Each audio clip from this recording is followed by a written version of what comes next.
Israel और America बमुकाबला Iran.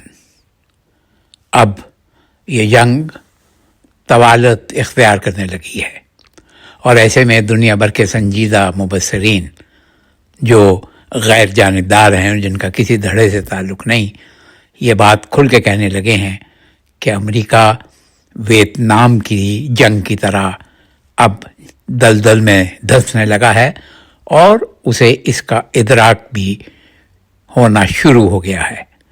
ऐसे में देखना यह है कि अमेरिका वियतनाम की तरह इस दलदल से निकलने के लिए क्या हिकमत अमली इख्तियार करता है।